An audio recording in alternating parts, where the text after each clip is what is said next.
இந்த மாதிரி வந்து புல்லு வந்து பதவில் இருக்கிறது எல்லாமே இந்த மாதிரி நீட்டாக வெட்டிடலாம்.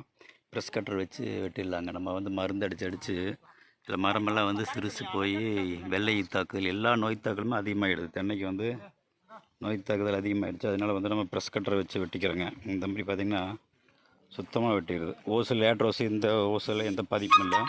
டீ டேப் மட்டும் ஏதாச்சும் 1 2 கலண்டு போகுங்க, அது மட்டும் நம்ம போட்டுக்கலாம். நீட்டாக வெட்டிடலாம். இது வந்து கீழே உழுகிறதுனால நம்மளுக்கு வந்து உரமாகிக்குது. இவ்வளோ பெருசு விடக்கூடாதுன்னு முன்கூட்டி வெட்டிடணும். இது வந்து வெட்டுறக்கு முடியறதில்லை அப்படின்னு சொல்லி போட்டு நம்ம ஆள் கிடைக்கிறதில்லன்னு சொல்லி போட்டு விட்டுட்டுங்க.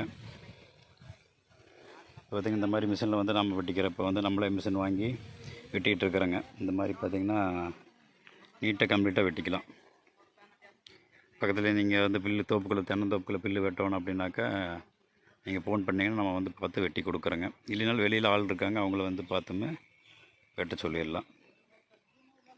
இது வந்து மருந்து அடிக்கிறதுக்கு இது எவ்வளோ பெஸ்ட்டுங்க. மருந்து வாங்குகிற காசுக்கு நம்ம இந்த மாதிரி கம்ப்ளீட்டாக நீட்டாக வெட்டி விட்டுடலாங்க. உள்ளே வந்து வெட்டி விட்டுடலாம். லேட் ரோஸ் எடுக்க வேண்டியதில்லை. லேட் ரோஸ் கலண்டு போகிறது எந்த பிரச்சனையுமே இல்லை. நீட்டாக வெட்டி விட்டுடலாங்க.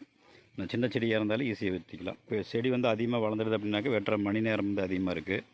ஆனால் சின்ன செடியாக இருந்தால் ஈஸியாக வெட்டிக்கலாங்க. இந்த மாதிரி பார்த்திங்கன்னா நீட்டாக வந்து சுத்தமாக வெட்டி போட்டுக்கலாம்.